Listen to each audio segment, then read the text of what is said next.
বাদুড় রাতের অন্ধকারে কিভাবে চলে?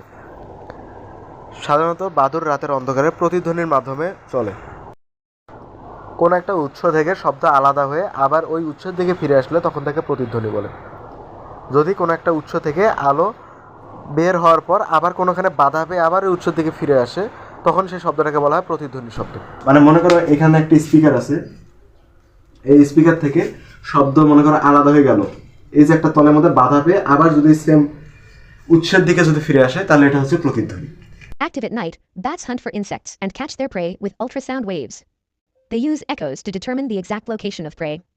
Ranging is done by measuring the time delay between the animal's own sound emission and any echoes. Bats are also capable of sensing the direction of movement. অর্থাৎ কোনো একটা বাদুড় তার সামনে কোনো একটা বস্তুর উপস্থিতি লক্ষ্য করতে পারে প্রতিধ্বনির মাধ্যমে। সে প্রথমে এক ধরনের আওয়াজ নিঃসরণ করে, যে আওয়াজটা সামনের বস্তুর মধ্যে বাধা পেয়ে যদি তার কাছে আবার প্রতিধ্বনির মাধ্যমে ফিরে আসে তখন সে বুঝতে পারে সামনে একটা বস্তু আছে। একইভাবে বাদুড় তার সামনের বস্তুটার থেকে তার দূরত্বটা বের করতে পারে। শব্দটা যদি আস্তে আস্তে কমতে থাকে তাহলে বুঝতে পারে বস্তুটা সামনের দিকে যাইতেছে, আর যদি শব্দটা আস্তে আস্তে বাড়তে থাকে তাহলে বুঝতে পারে যে সামনের বস্তুটা তার দিকে আসতেছে, বা সামনে তার খাবার, তার মানে তার শিকার তার দিকে আসতেছে। এইভাবে সে কোনো একটা বস্তুর দূরত্বটাও পরিমাপ করতে পারে। ধন্যবাদ।